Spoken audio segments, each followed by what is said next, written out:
জনাব তারেক রহমানের একটি বক্তব্য যে স্বৈরাচার পালিয়েছে কিন্তু অদৃশ্য শক্তি মাথাচাড়া দিয়ে উঠছে। এই অদৃশ্য শক্তি কারা?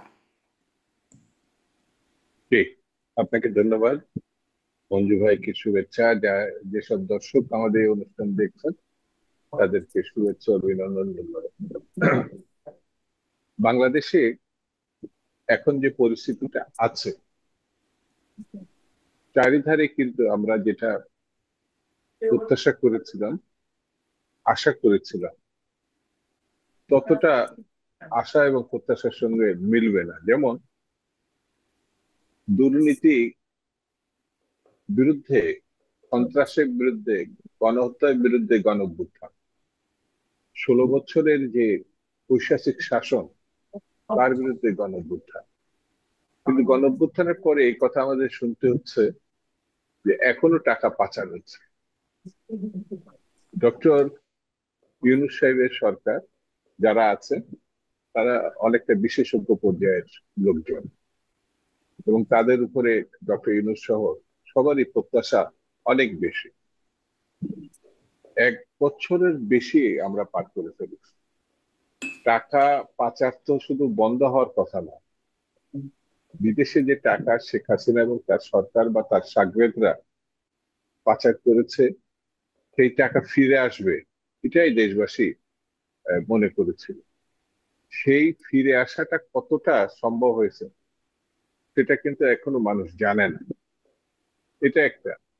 2 নম্বর হচ্ছে মব সংস্কৃতির কথা যেটা বলা হয়, রাস্তাঘাটে এখনো মানুষ আগের মতোই বিপন্নই বলা যায়।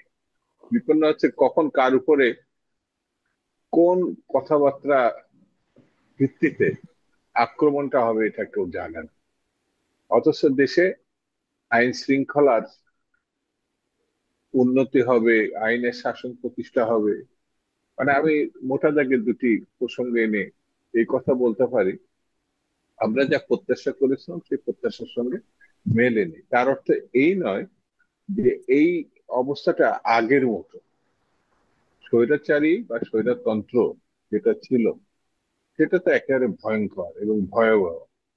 এখন কোথায় কোথায় যেন তাদের অস্তিত্ব, ওই দেখবেন হঠাৎ হঠাৎ করে আহ, মিছিল করে, হঠাৎ হঠাৎ করে তাদের জানান দেয়।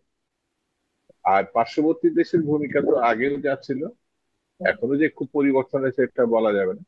সেহেতু অদৃশ্য শক্তি, লুটপাট অথবা আক্রমণ অথবা একটা নবতর ষড়যন্ত্রের যে ইঙ্গিত, সেগুলো কিন্তু এখন আমরা দেখতে পাচ্ছি। সেই জন্য বলা যায় লুকায়িত শত্রু, অদৃশ্য শত্রু যেটা দৃশ্যমান ছিল আগে, সেই একই শত্রু এখন একটু আড়ালে। হয়তো হুম। সেই কারণেই আমাদের নেতা, মানে একই বিএনপির শত্রু, একজন মানে আওয়ামী লীগ তারা এখন আড়ালে থেকে আসলে কাজ করছে এবং তারা মাথাচাড়া দিয়ে উঠছে।